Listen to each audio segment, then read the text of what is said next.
Yo. Please, ladies and gentlemen, I want to welcome everybody to Conversations. I'm your boy Al Method, man. We got the legendary Shawn B, man. Oh man.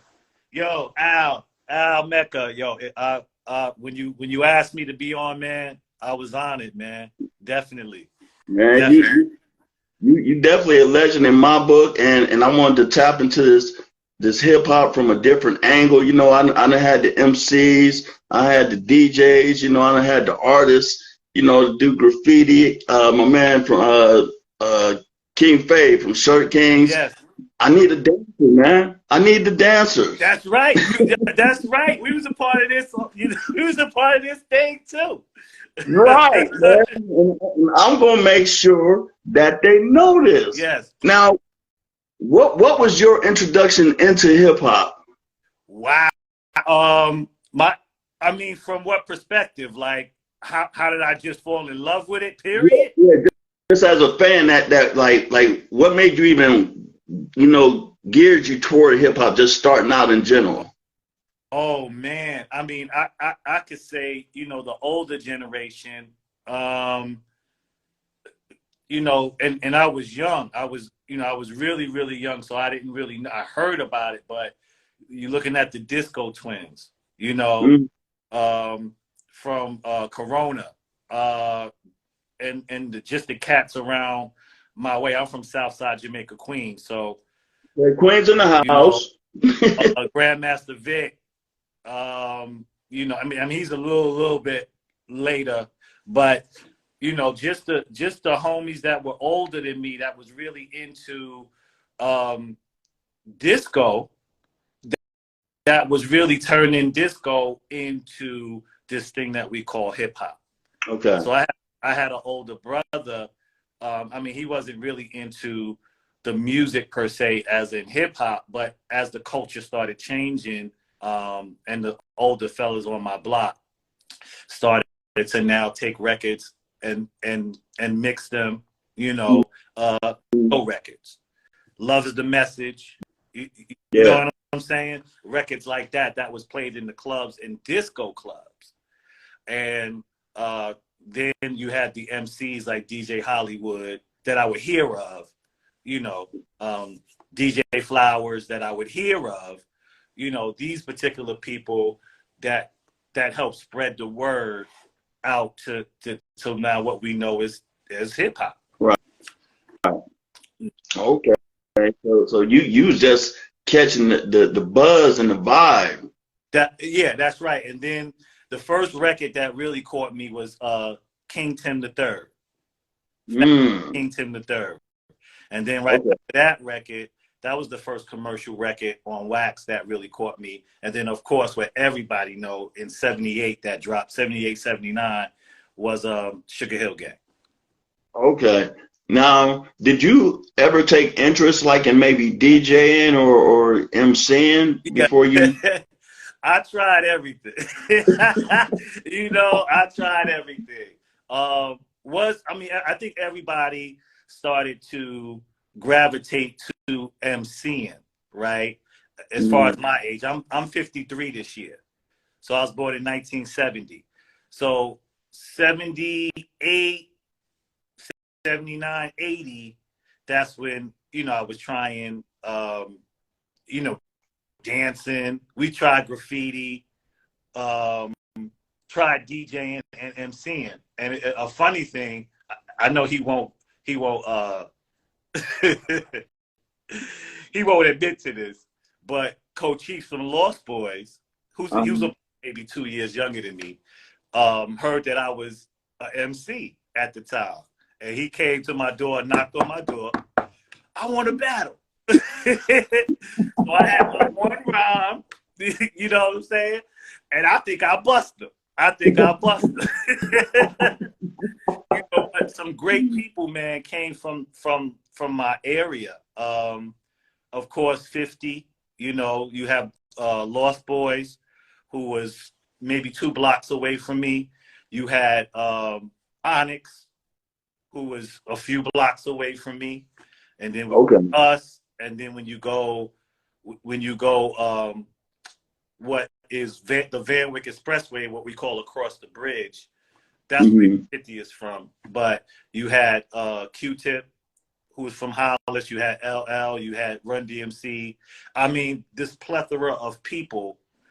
Queensbridge, MC Shan, Yeah.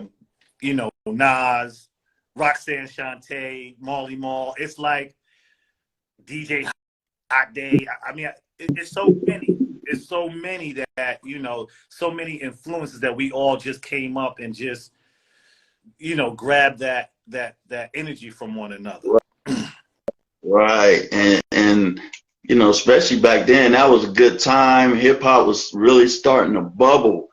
So what made you go ahead and commit to dancing? Like, did it start out with break dancing, or did you just, you know, was you out there doing the Jackson 5, or what was Yeah, it? when I was 5, of course, everybody's influence, of course, is Michael Jackson and Jackson 5. I mean, hands down, when we saw that, it was possible.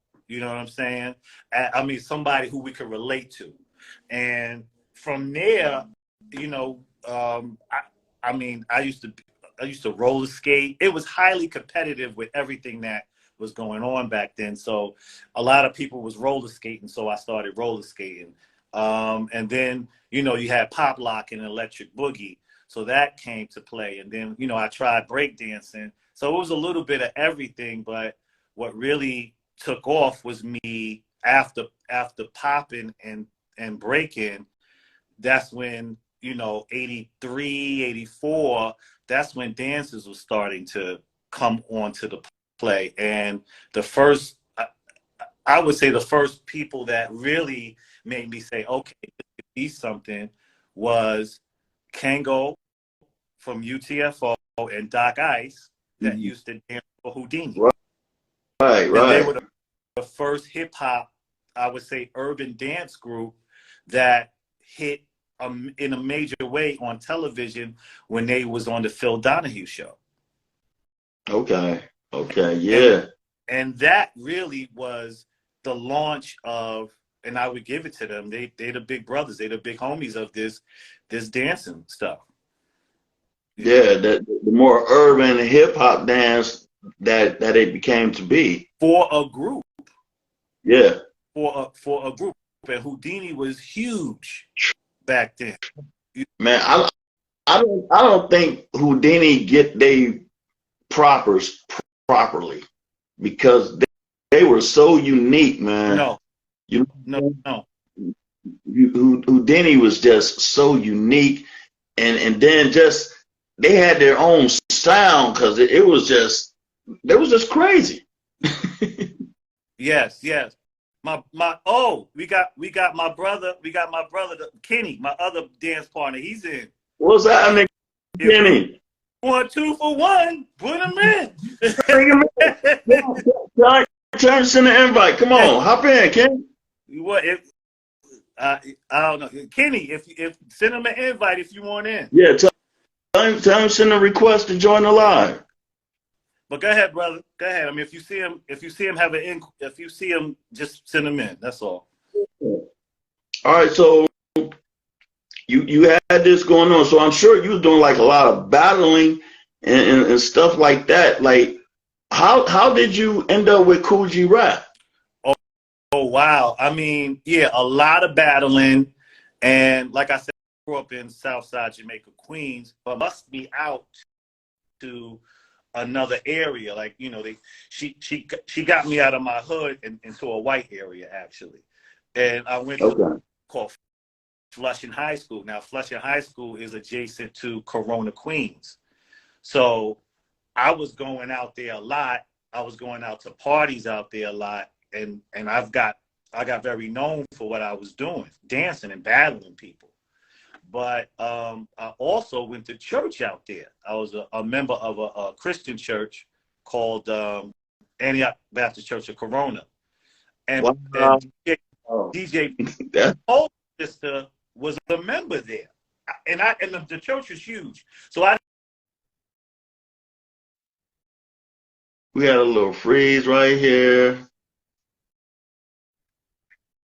Okay, it's rendering. Give it a second here, ladies and gentlemen, and we'll get this going. All right, you have froze up for a second. Okay, we good? You good now? Now you said Polo went to the church he was going to, right? No, his sister. His family was going there. Okay. But what really happened was my sister was dating Mr. C, Big Daddy Kane DJ. Okay. Right? Okay. So as he was getting close with her and he was coming over the house, I was asking him, yo, what's up with, what's up with Roxanne Shante? Yo, what's up with Biz? Yo, what's up with Shan? They need dancers? I mean, I was just whoever. Yeah. And he said, no, I'll ask around, whatever. So he talked to Polo. Polo was like, okay, yeah, I think I could check him out. Come to find out, he heard of me, just through the streets of Corona. Mm-hmm. Yo. Yeah. What's going on? So, what's good? He told you. Yeah, we got TCF crew in the building as one. That's what I'm talking about. You gotta have both dancers. So he told G Rap he told G Rap to just come check us out. Gave us a call. He got my number. Gave us a call. We hooked up. He came to our basement. We did. Where he had a song called Poison out. We had a routine. We had a routine for everything. So just on cue, we put on Poison. We did it, and he was like, "Yo, let's go." And that was it. It's a fact. That was it. What's going on, Ken? What's up, Kenny? What's going on, brother? Man, welcome to Conversations, man. We like touch on, man. I done had the MCs, the DJs, graffiti artists. I need the dancers' perspective and input on hip hop, man. That's a fact. Yo, I appreciate that too. I appreciate that. Because when the dancers a huge impact on the game, it was very important. It was influential, you know what I mean? So it's important. It's really good. We can't miss that part of the culture. At all, because that made it a show.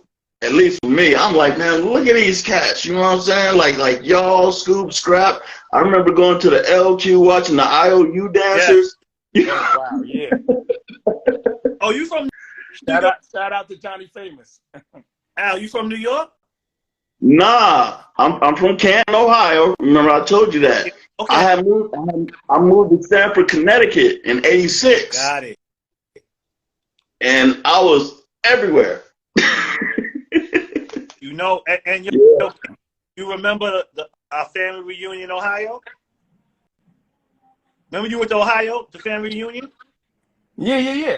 Remember we was out in Ohio, and when we went to a club, he was there.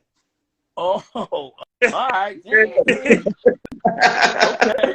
Down to it like this. Me back. Huh? Yeah.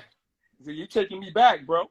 Yeah. Yeah, because I was like, you got peoples here. I remember when you was here for the family reunion. Because I think it's the Stevens. Yes. Yep. Wow. Yeah. Shout out. That's my family. That's my family. Okay, so tell me this. How was it traveling on the road? All of a sudden, like, boom, you done linked up with Kool G and y'all touring. What was that whole life like? You want to go again? A party every night. A party every night. A lot of jokes. It was crazy. The experience was crazy for me. For me, I was very young in the game. Coming up under Shawn, G, Kane, and the whole team. For me, it was an experience. It was one of those things that I had to grow up really quick. You understand? And I had to understand, cool. It's a time where you can have fun, and it's a time where you have to go out there and you got to do what you got to do when it's business. You know what I mean? So I had to learn very quick, and we had to stay on point. Like as far as with me and Shawn, we would just practice and put a lot of time in, a lot of work into our craft. As a lot of people saw over the years with our skill level. But for me, it was a great experience. stepping into the game. I'm glad that I came in the era that we did, because I learned a lot, and it actually shows in my work today. That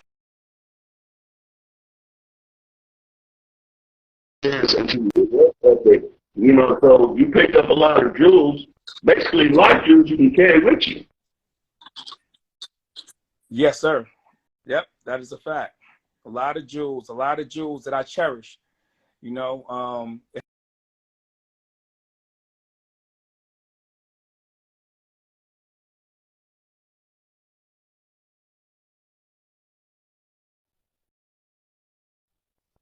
people that's down, our brothers from, you know, the record label, cats that we cross stages with, you know, throughout the years. I mean, it's over 30 years in the game, so it's a lot of great influences in this hip hop thing. You know, hip hop is 50 years old now, and I appreciate everything. No doubt, no doubt. Now, how hard was it to convince your parents that you was about to go on the road with a rapper? For me, I would say it wasn't that, because they so if Shawn's was good and his family was all right with it, like we always knew we had to construct it together. And I know that if it was good with Shawn, it was good with me. You know what I mean? Because I was a little bro. So I was relying on, yo, we got to be good with you, bro. You got to talk to your parents. We got to make this right. Once Shawn go ahead and navigate that, I know it's be good. The green light.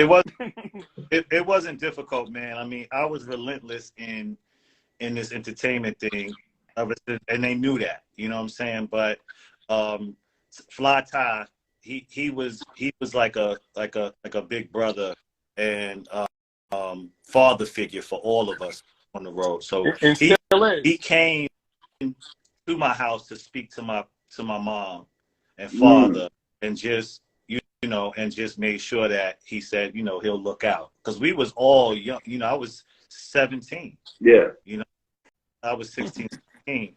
But he made sure that he met my mother and father, explained certain things, told him that he'll be responsible. And he did that for each and every one of us. But Kane, he did it for, you know, Biz, he did it for everybody. You know what I'm saying? Shawn. So, I mean, it was very smooth and also very professional too. They respected that. Yeah. I mean, y'all gotta remember, I was 15 years old on the road. So a lot of the dates that we had out there, you know, when they had after parties or they would go certain places, Tyrone had to talk to the promoters and say, listen, I know he's underage. I got him. I'm going to make sure he's not drinking. I'm going to make sure of this. I'm going to make sure of that. Like, I was the baby. I wasn't supposed to be around these dudes at that age. I mean, we was all young, but I was really, really the baby. You know what I mean? Yeah. Similar, you know what I mean? Yeah. All right, you was drinking. Yeah. So how do you feel about the transition of hip hop from its beginnings to where we're at with it right about now? I pretty much enjoy it. You know, it's different. You know, but every era, every 5 years, it's different. You know what I'm saying? And that in hip hop, that's a generation. You know what I'm saying? So just the change in what has happened and where they took it, it's real interesting. And I could say that for dancing too. I mean, some incredible, some out of this world shit. And I thought I was out of this world. Yeah. I never even more complicated.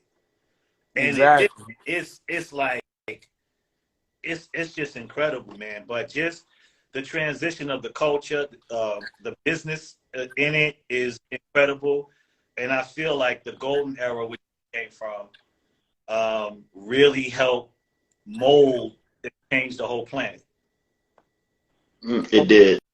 It did. You can see it. Yeah. You see the hip hop influences like that. There's not a commercial that comes on. Right. Down there that don't got at least a hip hop beat behind. Right. It. Yeah. Right. Right. Yeah. Down to our language. You know, our slang. Yeah. How we wear the clothes. Everything. And that should, that should tell our people something. You know what I'm saying? That I should tell our mean, it shows you how powerful that we are. Yeah. And how strong this culture of hip hop actually is. Because if you really think about it, hip hop only being 50 years old is very young. Yeah. Infant. Hip hop Still, is actually still a baby. You know what I mean? Yeah. Especially when you compare. You got other things that's been around here way longer. Yeah. Yeah. Yeah. You definitely telling the truth on that. It's like hip hop is really starting to just, come into its own for real, from the business aspect. Right. You know what I'm saying? From the business aspect. Shawn hopped out. He probably hopped back in. Yeah, he jumped out for a sec. So what were some of your influences as far as hip hop? Like what kind of molded you into the whole hip hop culture? Wow, for me, I mean, you go so far back. I mean, Shawn talked about the dancing, of course, but you got Michael Jackson, which we all, love him. You know what I mean? Michael Jackson was a great influence, but before Mike, we had James Brown. Digging back into the history of just being a dancer, like the Nicholas brothers. The Nicholas brothers was a great influence to me as well. Just for me, I like a lot of performance, on stage, and just watching how cats would perform and the energy for me. That's what really got me. Shawn mentioned Q-Tip. Q-Tip, if you've never seen Q-Tip perform, awesome. The energy level, incredible. Busta Rhymes. Yeah. I mention Busta Rhymes all the time. Busta Rhymes to today, the way that he reinvents himself, amazing. You know what I mean? Missy Elliott, dope. She came way after, but I'm just saying, like, that energy is what I always was attracted to, watching that energy on stage and watching people give it up, because I would see the crowd actually respond to the energy in such a way where it was like magnetic, It was just magnetic. When you get busy on the stage and you giving it up and people feel it and they come to you after the show and they go, wow, yo, it's because of you that I do this, or it's because of you that I'm now doing this, or I'm stepping out and being a little bit more creative. That means everything to me. That means everything to give back. I guess that was how we was giving back before I even knew that I was giving back, because I was just doing it because I loved it. Yeah, you just out there doing your you know what I mean? Yeah, it was a feeling that it gave me. So I think that's what it was for me to fall in love with hip hop. He was asking, like, what made us fall in love with hip hop, pretty much, Shawn. Like, what was the thing that really got us? I know you spoke about everything, Shawn, except for playing the drums, bro. You got to put that in there. Shawn was nasty with the drums.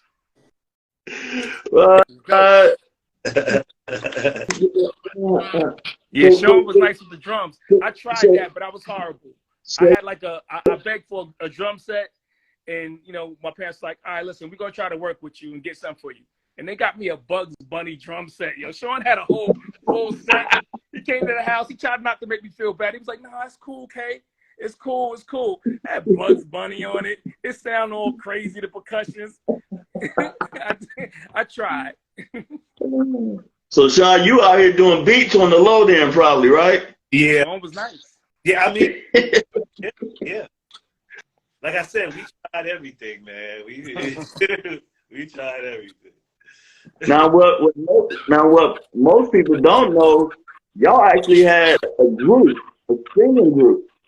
Yes, TCF crew. We was TCF dancers, which was a verse out of Matthew 22 out of the Bible, called many are called, but the chosen are few.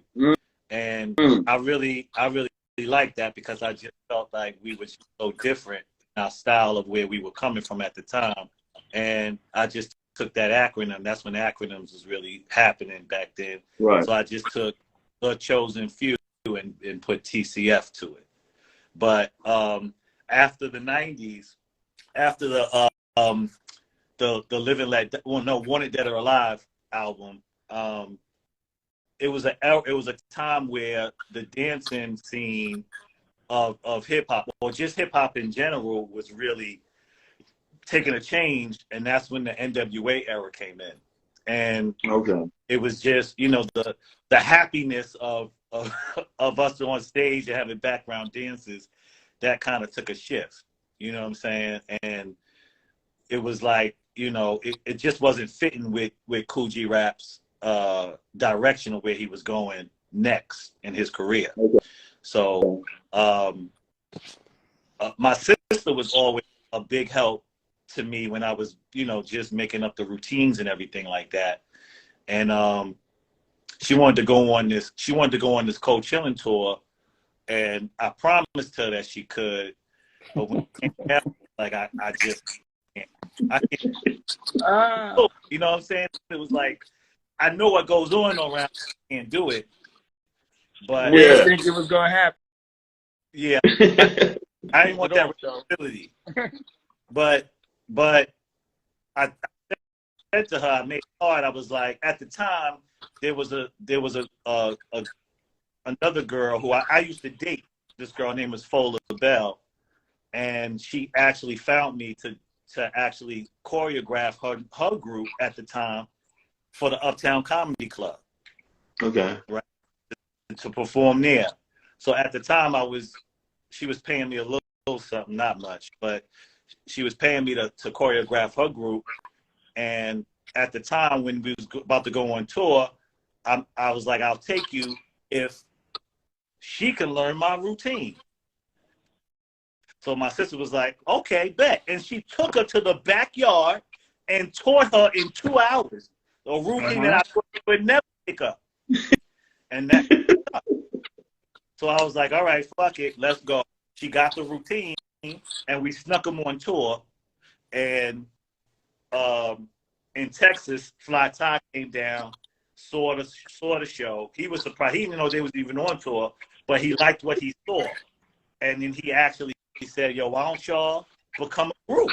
I got an idea. At the time, I was starting to like get romantically involved back again with the lead singer at the time. So I was like, I don't want to do that. I don't want it like that. But then Kenny, it was actually Kenny. He convinced me, was like, yo, we ain't gonna watch you. I hear this, right? We ain't gonna have no job. So it's you thinking about your nasty or a career. What's up? So I said, you know what? You right. So we tried it, and we did he got us in the studio with Sonic, with Daddy-O from Sonic, and we did the answer, Color Me Bad If You Want to Sex Me, I Want to Sex You Up. And we did the answer back female version of If You Want to Sex Me Up. And that's 4 on the bill. And that was that. That's how we got our deal. Wow. So it's been a hell of a journey. Yeah. We was the first group. I would say we was the first hip hop R&B group. We were. Yeah, because after that, because he put Daddy-O put a hip hop beat, and I would definitely, he's responsible for that. Daddy-O from Sonic is responsible for hip hop R&B because it was New Jack that was in, and then he took hip hop and placed the hip hop beat with singing. And after that, we did a song called Horse's Mouth that came out late 91, 92. And no one knew what to do with that. They didn't know whether to call it rap or R&B. So we had trouble in markets, them what it is. And us being so aggressive in dancing now, showmanship, they didn't really know what the hell. You know, but then after that, stuff started coming on time. You had Mary J. Blige out with Puffy and Uptown Records, and then everybody started to add this hip hop element.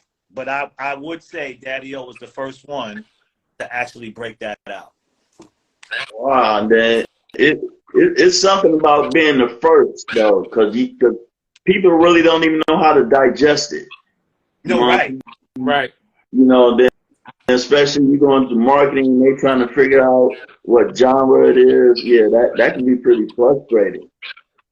But transitioning Man. R&B group from the hardest hip hop rap, that was that was a task too, and I just couldn't let that hip hop element go, you know. So it had to be in there somewhere.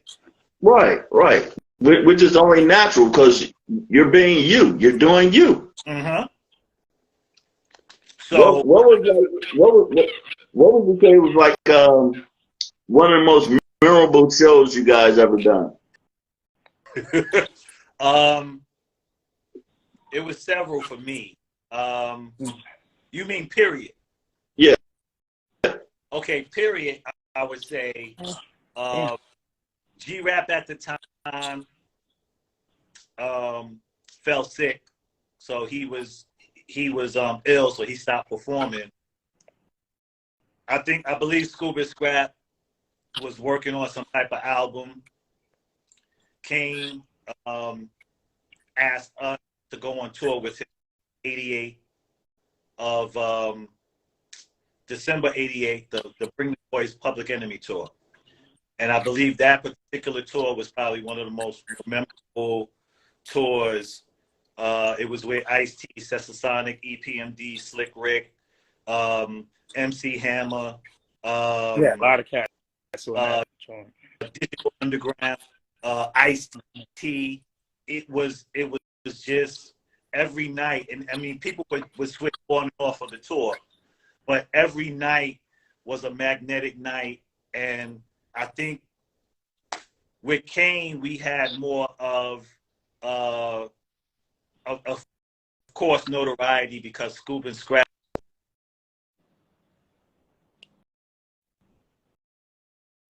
I think he froze up. He gonna come back in here. Yeah, but that was a great time for us. So he coming back in. Okay. Yeah. Can you hear me out? Yep, we good. Besides Heavy D and the Boys, Big Daddy Kane, Scoop and Scrap, as far as notoriety of hip hop dances as a group, I think was incredible to actually feel what our skill set with a premier rapper like Kane that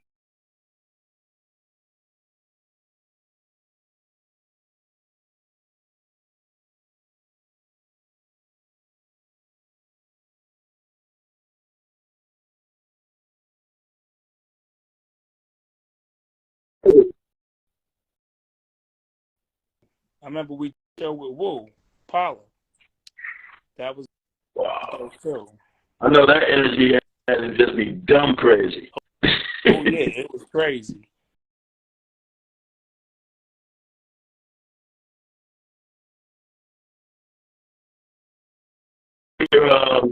What are some of your biggest lessons? okay, let's take over the show. What are some of your biggest lessons that you apply to life now? Because you're what? You're both businessmen. You got things going on. What are some of the biggest lessons that you use to this day? You want to go first, yo? Yeah, I go first. Well, for me, you know, I'm a creative director, so I do visual art. This is one of my pieces behind me right here. Visual art. As far as like being creative in this business, I've learned to, you know, attack it from a place of what's real to you. So for me, it's hip hop. That's what's the truest form to me. So a lot of my pieces, it has an element of hip hop in it. I utilize that in my business today. Visually, as far as like with directing videos and things of that nature, I'm very keen on writing the scripts and things like that. And that's things that I picked up along my journey as well. So I've learned to mix a gumbo of those things together and make it something that I can give back to the people and provide a service to them to help them along the way. For some of the newer up and coming artists to help them along with their journey. Because we've had Ralph McDaniels, we had Fat Five Freddy, we had cats like that took a chance on us and, took their vision and helped, set us out there and push us a little bit further to the culture so people can actually see what we did. So it takes a nation to really, come together, a group of people to make something happen. I believe in when everybody comes together, you get a bigger outcome. Not one man can do everything by himself. I mean, Facts. for me, the biggest lesson I've learned is not to ask permission, man. Don't ask permission, just do it. You know what I'm saying? I started just in everything that I do, man. I just do it. I just take a chance. So hip hop and just the whole come up, we was very bold. There was a lot of first that you don't need to ask permission. You don't need to be afraid. So if you want to do something, just put your mind to it and do it. And especially in hip hop, you had to be courageous, bold, very confident. If you lacked in any of those things, niggas smell it. And then so it helped me out in my business. I got right here. I got a real estate brokerage. Got 3 locations: one in New York, 2 locations in Pennsylvania, and we got 1 in Atlanta. I'm 5 years. This is my 6th year in operation, and we started because we wanted to. We ain't asked. Me and my wife. We got about 5 agents, and we both are from this hip hop culture. We both are this hip hop culture, so we love to add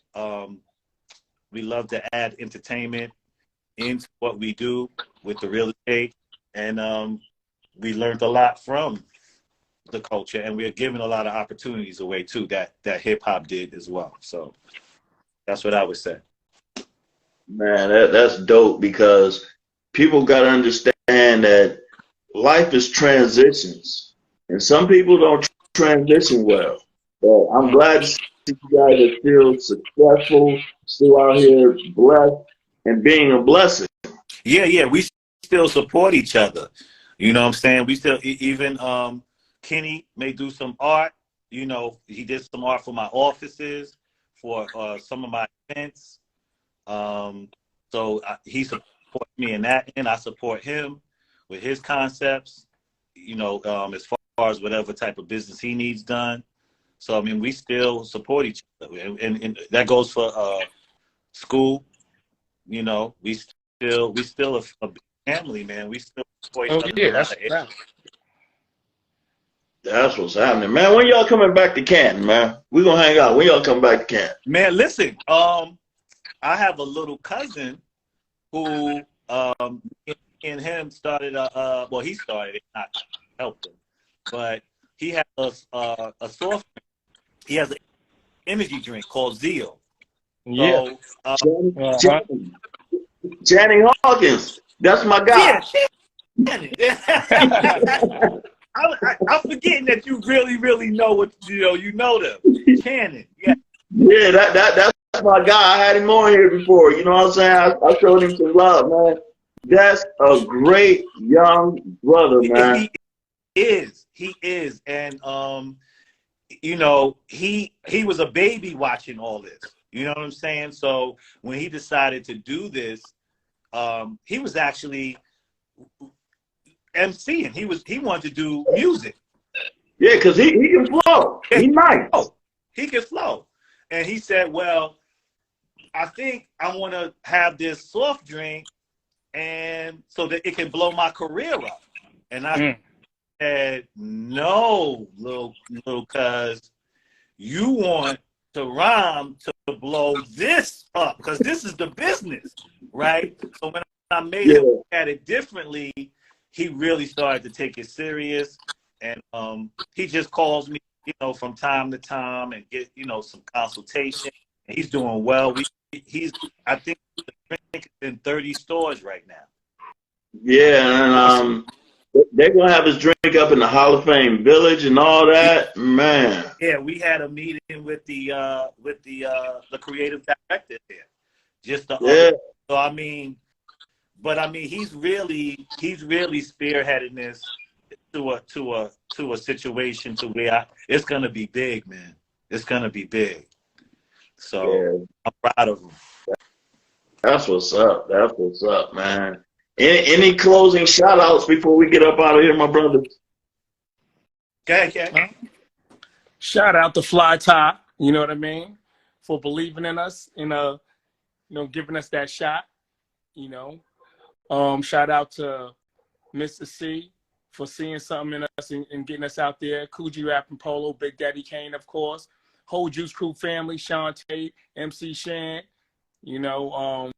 rest in peace to Bismarcky, of course, and Mr. Magic. We want to definitely put that out there. It's on you, brother. Okay. Shout out to my beautiful wife. I see her on, Tiffany. And shout Tiffany out Rowe, what up? Bay my Rowe. company, Bay Rowe. It's my Bailey, and her maiden name was Romay. So you got the Bailey, Bay, and the Romay. Okay. Two families get the shout out. Hey, family. Hey man, that's family beautiful, man. Family affair, man. Yeah. Tell your man Fly Tie he need to holler at me because I need to chop it up with him, man. Tell him to get on here with me, man. Al, that's a fact. Just tell me, I'll make it happen. Okay.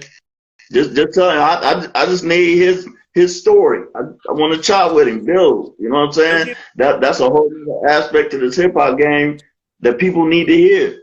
And like I always say, conversations is about the culture. I don't do drama. I don't care who's sleeping with who. None of that whack clickbait nonsense.